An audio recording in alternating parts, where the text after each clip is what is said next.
If you're a man, you don't cry about it. You take life, the ups and downs. If you're a real man, you never go down, you just stay up. That's why this sport coat costs $800 and that costs $200. And I don't know what that costs, I'd be ashamed to wear it. That's why I'm wearing lizard shoes and a Rolex watch. Importing it, snorting it, any competition extorting it, anything I want affording it, got enough crack to get forward a hit, turn a saint to a sinner, lose to a winner, whether old school or upbeat, getting my shit's the best, Rick's the best, have your heart beating right out your chest, that Ric Flair like, woo! That Ric Flair like, woo! This is all I do, I got that Ric Flair like, woo! Woo! Styling, profiling, that Ricky make a girl go, woo! Talk about this on the podcast. So Yeah. It's content. Oh, we started? Yeah, and I'm hearing Right, all good. you. I'm recording that. Welcome to the Goblin Ogre podcast. Your vague question was what's going on, I guess, with the casting couch and the recordings that you do have already. And Of the casting couch. So the early ones are just too shitty. They don't look great, and I don't want to present the product like that first. So as soon as we have enough in the can that we know we'll never fall behind a week, we're going to start putting out the new ones first. And then after maybe 10, 20 episodes, we'll start putting together like, you can see the old episodes behind the paywall. Oh, or, yeah. Whatever. That'd be great that they have to pay for the shit episodes. Yeah. That's hilarious. But my theory is that those are the hardcore people that They're really a like big the fan. show. Oh, yeah, so that they want to see the inception. So, but the way we're going to do, I got to find a new weekly that's not on a Saturday night. The idea of doing it on Saturday across the city, it doesn't make any sense. Like, you can't ask comedians to give up every Saturday for a chance in a bucket. It's just not feasible. Like, if it was here, it would be fine. But going 45 minutes across on the subway for it is, like, too much to ask. So we're going to do the monthly Yucks, probably bi-weekly at Comedy Bar Danforth, whenever there's a name there that's got worth like throwing on and drawing a few people, and then going to find something on a Monday night in his neighborhood that we can do it, because we have to do it at least weekly. So that's the future. And Matt's dead. Oh yeah. yeah. We're burying the lead. R.I.P. Matt Baxter. Yeah. I mean, do we talk about it? I feel like in Goblin Ogre fashion, you kind of have to, don't you? Yeah. You have to talk about it, at least in the idea that, I mean, he's not here right now, and Well, I don't know. What's anybody next time. who saw last week's episode and the week before that, I don't know if you noticed how Matt was killing it and being super funny and charming and wonderful. Now he relapsed again, and now he's lost. Yeah, he's twisting in the wind. Yeah. His parents were going to file a missing persons report. We had to I think the only reason I actually got an update on where he was because I had to be like, they're going to file a missing person report. Can you just tell me something so I can get them off my back? Yeah. I mean, I started sending a message, and he left me on scene. Yeah. So he's alive, and he's got a I do connection. that to you too, though. Just leave me on scene? Yeah, I don't like. Yeah, it's more of a you thing, Lee. From now on, I'm just going to delete your messages every time one comes in. So it's not even seen. Well, the last update I got was he was on his way to detox. That update came from Shannon, though, so I don't know where he is. Who knows where he is? She's in her own spiral. Well, and it's also just like it's her first. Anytime it's your first time to go around with a Matt relapse, which I learned, is like you were trying to do everything you can to make it stop, and so you actually listen to him, and like you don't realize that like. No, this person is, even if it sounds right, almost anything they're telling you at that moment is to continue the relapse as long as they can go, right? Yeah. And it's like you'll buy their bullshit because they'll be convincing in sober moments, and then like the next day you're like, oh, I got it now. Okay. It's kind of like impossible to help an addict. Like they have to end up helping themselves. Meaning, like every time I've heard of or noticed like anybody that would relapse continuously is because they have everyone's support. And the ones that don't is the ones like, man, I almost died. I reached rock bottom, and I decided I never want to go through that again. I want to live. Or conversely, they die. Or no, the ones that are about to die go, I need to change my shit. Right. But as long as you have support from your friends and family, I think it's easier to relapse because death isn't really real to you yet. I just feel like it's such a personal decision that no amount of family or friend suggestion or like support will actually get through to you. Well, you heard it from Lee, Matt. You're cut off. Lee says, cut you off. No more blow for you. No more alcohol or weed, buddy. Just love, hugs, and kisses. You know what? I'm very proud of you, though. I'll say this, and him going back into this, Lee, cutting someone off from doing drugs with him, you've done it many times now. I'm very proud of you. Yeah, I am. Don't be proud of him. He's a drug addict. He just wants more drugs. Yeah, that's true. Yeah, More for me. Yeah. I feel like You can't get me Lucky Charms. I don't think I'm a drug addict though, and I don't think I'm an alcoholic. I'm sure you don't think those things. That's usually I what don't you think say in the mirror I to am. yourself. Like, I don't know. I kind of like replay some of the nights I've had, and I'm just like, well, I'm not out of control. I do it in moderation, I guess. Like, I don't do too much. Like, granted, of course, I do everything that's there, but I don't do a lot. You know what I mean? What I love, that's the most roundabout way anyone's ever said, I don't have that much money. Look, I could pay my rent. I could do my blow, my weed, my alcohol, whatever. That and still have enough to buy a few friends some drinks. I'm okay, but yeah, if I had more money, I'd be done for. No, someone like me luckily shouldn't with be your rich. drug habits, you'll never make more money. Dude, someone like me shouldn't be rich. I Yeah. realize that it's dangerous for I'm gonna certain people to be rich. I'm gonna clip this and then send it to your brother every time you try to think of an investment for whatever you do. Oh, speaking of the investment, Oh, yeah. I sent my brother the realtor thing for Royal, and he's just like, "Well, what about the building?" And there is one, and it's for like Yeah. they're selling the building. I know. He's thinking about buying the fucking building. Like he's thinking about just owning type real estate. I mean, that's he's like interested. That's in what it's for, right? Yeah. Like that's what. When I was like looking at the strategy of what we could possibly do to bring it back, my thought process was, and Matt's never gonna watch this. Not that Matt, owner Matt, but Kill Matt. my thought process was that like. So no one was going to buy the building for a business, right? You're buying the building for fucking real estate, and you're hoping it goes up, right? Which is why Matt bought the building in the first place. It wasn't like a fierce passion for comedy. He bought a building for real estate purposes, and then he fell in love with Bankus's shows in the park, and he went, "Oh, comedy club then." Yeah. You know, like that's as far as my understanding goes, because you don't buy a building like that for that. Like, there's 2 rental units up top. You know, you want to have the whole thing. That's why we were trying to lease it, was because I figured we'd probably have leverage until the building sells to so he's not burning money. Yeah. He's just burning money. It's incredible. He's back soon. Well, I mean, I'm also kind of like worried about maybe if this thing goes forward, I'll probably have to convince my brother not to for a while because like COVID Part 2 is coming. You hear about that? They're not going You don't think so? We're not buying. There's not enough people buying. The sell has to be good enough to get the buy. Remember monkeypox? Yeah. Nobody cared. Exactly. And that was way scarier. It's Then- scarier sounding at the Yeah. very least. Monkey. Yeah. Yeah. Pox. Yeah. What the fuck is a pox? Like, I don't know what that shit So is. no, I think we're done. There's fatigue. We're not going to buy in. Also, he just mentioned that there's the 2 rental properties. So even if he was buying that for that, he could still rent it during COVID. Someone is going to need to stay in there forever. Yeah, Yeah, I'm sure sure. during a lockdown, it probably also you could probably get some government subs. Yeah. I imagine they're handing out some fat checks while they shut stuff down. And I'll totally fucking be a hypocrite trader. I'll turn the Royal Comedy Club for a COVID testing site. In the meantime. Just to make money. Yeah. Exactly. Come get your Pfizer. We got Pfizer. We got Moderna. We got J&J. You got Joey Harlem in the kitchen giving jabs out. And that doesn't help because he's Asian. Yeah. So it looks like it came from him. Yeah, that had to fuck him too, right? I mean, I Um, assume he could find another Joey's a place, cockroach. but- He'll live be through all right. anything. Yeah. He'll live through Me, anything. I feel like Joey is a cooking version of me, Yeah. where it's just like I'll figure it out. Yeah, Don't yeah, worry about it. Yeah, The Royal Joey's gonna closed. survive. I got the text message the morning the Royal closed. Yeah. I just went about my day, Yeah. like you know what I mean, like unfazed. Yeah. Like, all right, I'll figure it out. Whatever. Yeah. No.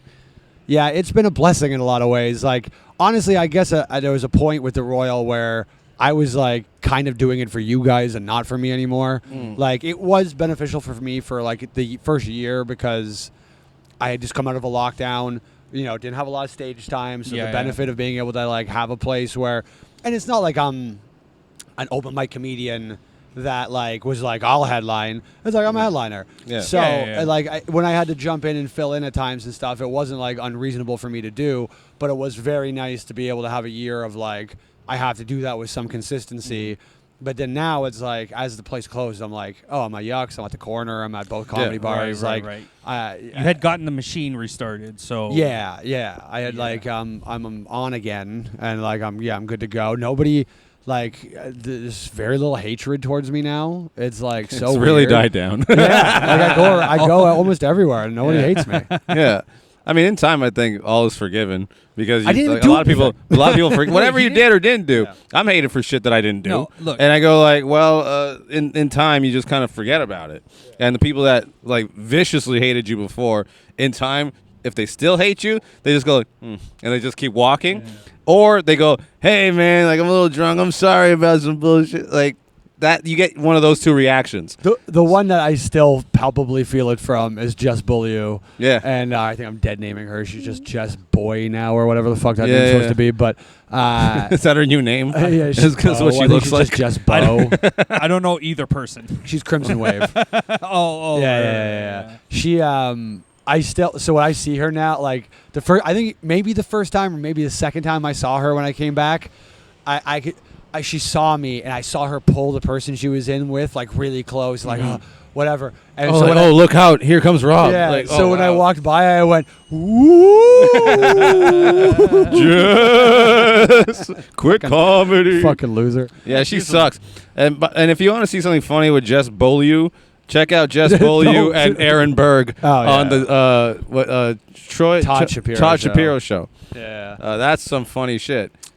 Yeah. I don't know. That the whole thing, you didn't do anything because I would argue the stigma of those are the royal guys or whatever Yeah. like that existed before, and then arguably when I saw some other comics who were kind of not fitting into that idea of this is what the royal is that you were bringing around, I guess, or whatever. I attribute it to you. Yeah, it was me. You know, that was like, well, then how can you be the bad guy? You're basically making this. I was more trying to bridge the normalized. gap. Yeah, like I wanted to keep it edgy. I never want Yeah, I wanted to keep it an alternative, but it's like take the best of them and integrate them into our shit. So like, you know, like so there's a bit of a different feel to things.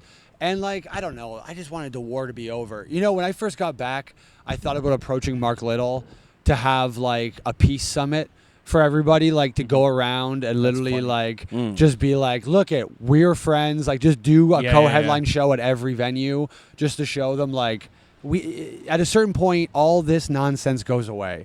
Like when you're a professional comic, you stop worrying about the woke versus fucking edgy battles, like all that shit goes away. New York, no one spends any of the time doing any of this shit. Yeah, I don't know for that. I used to say that to people, and I'm like, okay, fair enough. I haven't actually worked in New York and worked in LA or Chicago or whatever, but it just feels like, and I've asked other comics, it doesn't feel like there's this much of a fucking divide in the sand. In the open mic level, that still will exist, but it's just like once you start making money, yeah, it's because like you realize, especially in New York, it's like I could be homeless in an instant. Like I need to make this money, and then you look at the person across from you and you go, I know how hard this is to do. Like that's what bugs me the most about those people, is that it shows me it's not about their ideas and their whatever. Like I could have a conversation with them about any of their ideas. Is that like it's like you clearly haven't sacrificed enough in this if you think that you should take someone's job away. Like, because if you really give what you're supposed to give to this business to like make it, it'll make you realize how unbelievably fucking difficult it is and like how much you sacrifice over the course of your life to do this shit. You would never then turn around and take it away from somebody unless they are like a full rapist or you know what I mean, right. like Lee is or whatever. Yeah. I was gonna say I hate. There's no No acknowledgement, just acceptance. Well, we can't fight that. Facts are facts, folks.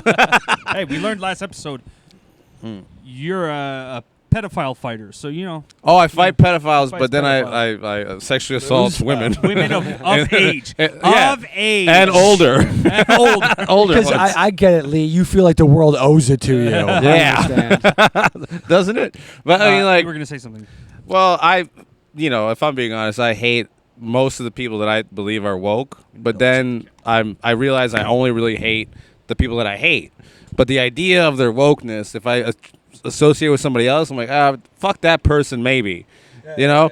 But then I run into Jacob Balshin, and he's a sweet guy, Sweet kid. very nice guy. Yeah. I want to grab him and go, why are you slouched all the time, Jacob?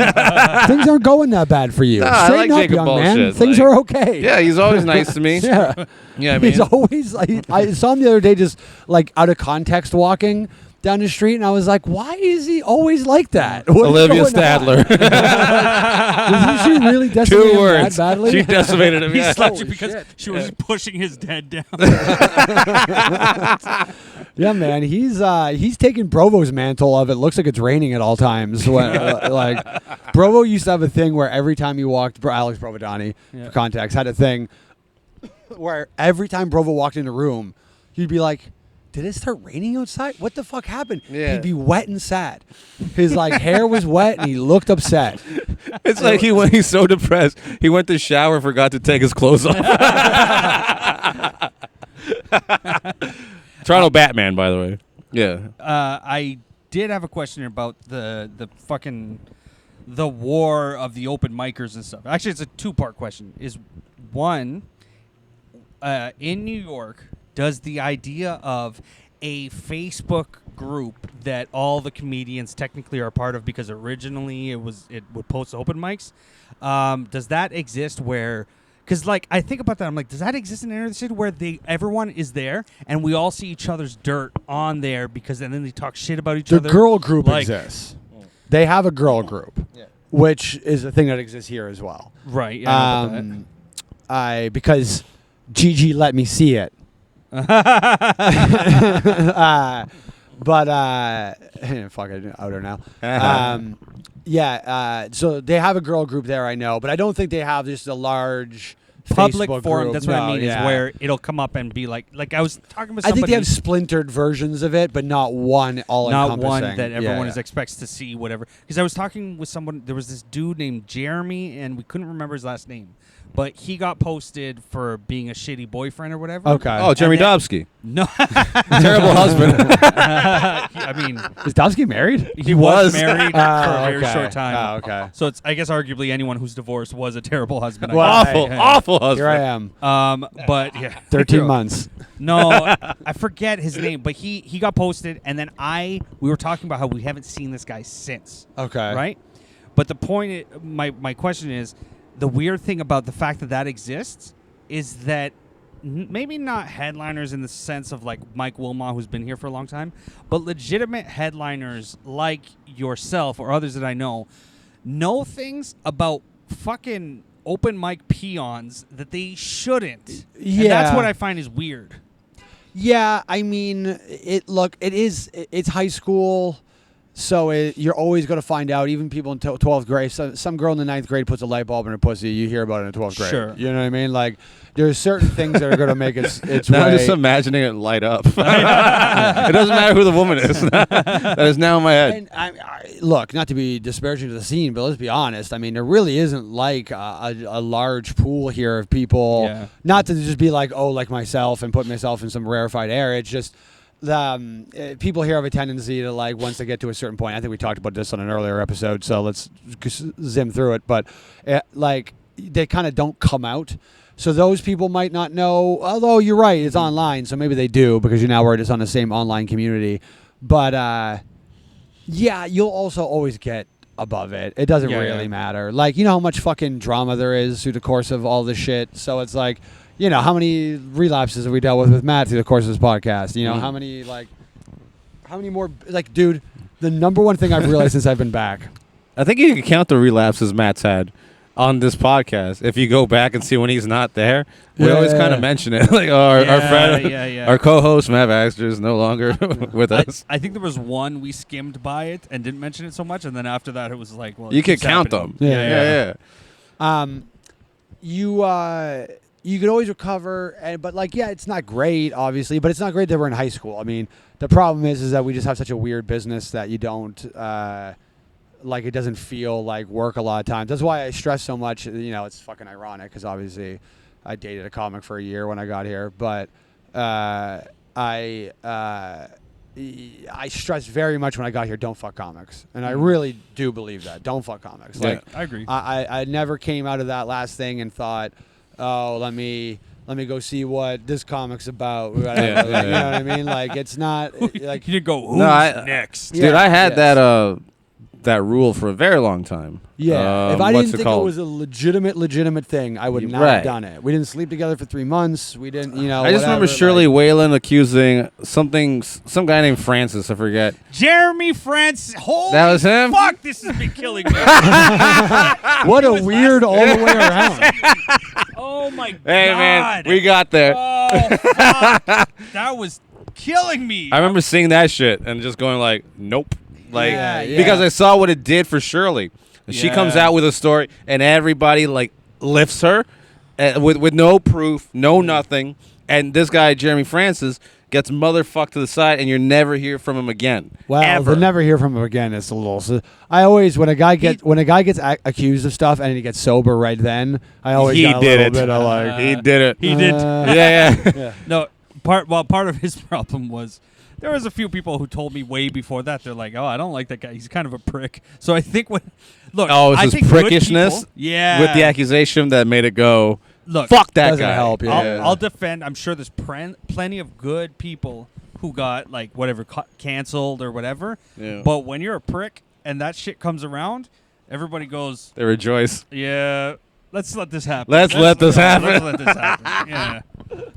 Yeah, no, it's but it's unfair. So I saw that and I was just like, nah, dude. Yeah. Female Yeah. comics are dangerous. And if they go up there and be like, you have a bad, messy breakup or some bullshit happens, and they're like, keep it going for the little dick guy over there. They could say whatever the fuck they want about you. As soon as you go up there, we know why we broke up. She couldn't suck dick right. Boo! Everyone's gonna fucking turn on the guy well, that's more a than the mean girl. reason to break up with somebody. Just instruct her on sucking dick a little bit, you fucking animal. Jesus Christ. Stop being so superficial, you scumbag. Everybody's got Some just problems. can't be helped. Teeth. Everybody's got problems. Have we forgotten about teeth? How important is head in a relationship after a while, anyways? I don't know. I think it's pretty important. I mean, if she sucks your dick too much, too soon, too many times, yeah, it's like it loses its thing. But I think, come on, baby, suck my dick. Like, Yeah, everyone- period. Come on, baby. Come on, baby. Come on, But I baby. mean, on the list of things I would care about their ability to do, it's actually not No, that high. it's not.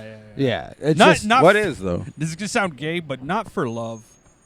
you know what I mean? What's better than Well, getting I'd head rather or her staying wanna, fit? Like, what?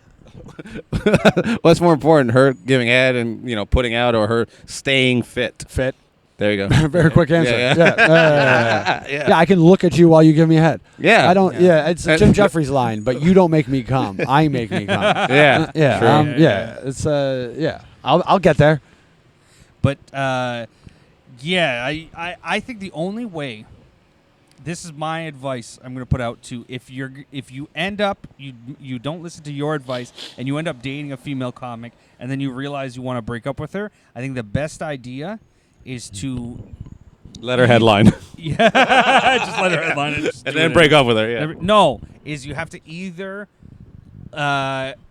no, you can't even convince her to break up with you because then you still look like the asshole because you did things. So you have to convince a good-looking friend of yours to seduce her and fuck her, and then break up with her for being a cheater, but do it in a nice way, like you broke my heart or whatever. And that's the only way you're getting out of that clean. But then you'll grow animosity towards your good-looking friend and be like, "Wow, you were the guy that could take my girl." I'm feeling a little bit, Or jealous. you could give it a month and she could fuck a much lower level comedian than you, and it gives you a look of, hey, everybody, does everybody see what this was now? What do you mean by that, Rob? Yeah. Everybody goes, yeah, we do see what it was. And then you're good. Totally. So, That's what he's talking about, another Baxter, if you know what I mean. Oh yes, I know exactly who you. Yeah. Baxter's fucking everybody. That's right. Yeah. But yeah, I feel like this is my thought on asking like, does that version of the Facebook group exist? Does and stuff is I feel like, does Bobby Kelly or Rich Voss know who the fuck these and including myself? I don't. Bobby think Kelly might. You shouldn't know who the fuck I am. Is my thought sometimes. Rich It's Voss like, probably not. Yeah, In New York, no, not really. they don't, and that's how it should be. Yeah, you're right. There is a larger disconnect because, like, one comedy bar, which I love, has been it is an odd heartbeat to the city. It should exist, but it maybe shouldn't be the heartbeat. It would almost be better. I wish Yucks was at a place where that would still be the thing that people wanted to get, like in the sense of it being like a cellar or a stand. Right, because the comedy bar should be the creek in the cave. It should be an incubator room where people can put on their own things and they can whatever, but there is no gatekeeper. You know, there is nobody going, you're good enough to play here or you're not good enough to play here, which means it lets everybody in. So now the best comedian in the city and the worst comedian in the city play the exact same venue. That makes so much fucking sense. You know what I mean? Whereas, like, the worst comedian in the city might play Tuesday at Yucks, but you're not seeing him on the weekend. So there's a disconnect there. Whereas, like, yeah, the Cellar doesn't do open mics, doesn't do self-produced shows. The Stand might do a self-produced show, but honestly, the other comedians aren't there. Right. You know, you're not going to be there at the same time if that's happening. And that's going to be on an off night of the week, and it's going to be whatever. And it's still, even when you self-produce a show in New York, they're still going to demand a couple of the people that they want, and they're still going to whatever, you know. So there's so much more. Yeah, there's a much larger divide. Yeah, absolutely. Yeah, but I think that's better because it doesn't. I don't think it's better for like an open mic or self-esteem, but it's just as a fan of New York comedy, as I always have been, it bothers me to then think like there's some headliners and I'm like, you shouldn't know who these people are. Yeah. And they do. Yeah. And it's weird. Well, I'm sorry I know you guys. I apologize. Okay, I'm sorry, but I probably should wrap up. Oh, yeah, that's fine. I apologize, guys. No, that's okay. You guys want to keep going? You guys can keep going if you want, and I can just dip. No, we'll end it now. We're at 30 minutes. Oh, dude, well, this fuck. will be a super short podcast. This guy, look how excited he gets. He loves a short podcast. I'm sorry. I mean, if No, you no, guys that's keep okay. going, Short, you yeah. can. No, that's you- okay. We showed up to 10 minutes late. That's cool. Yeah. Well, so I also didn't even know. What? Well, no, I knew earlier today. I knew Oh, earlier you knew today. earlier today. Yeah. Because It was last minute, but Rob was like, I'll be home at this Yeah. time. Oh, look, there's Matt Render. Matt Render just walked by. Oh, never mind. We missed him. He just passed. I was like, Matt Render could do it. That's Render's a great place great. about where I live. We could just, if we just look long enough, we'll find a comic. Just call him up. All right, well, then we'll end this podcast with my plea to you. As a headliner, I'm going to tell other headliners that are actually... Oh, there's Charlie Paradise. Yeah, there is. Begging for change. Anyways, go on. I need you guys to start creating a level of difference. If you see an open micer and he's kind of like, hey, I was asking for some advice, mush him in the face and All keep right. walking. Yeah, I that- prefer that. That might be, that's how you end up not living with Matt. So maybe that's... All right. Sorry it's short, guys. I apologize. Thank you for listening, guys. Thank you.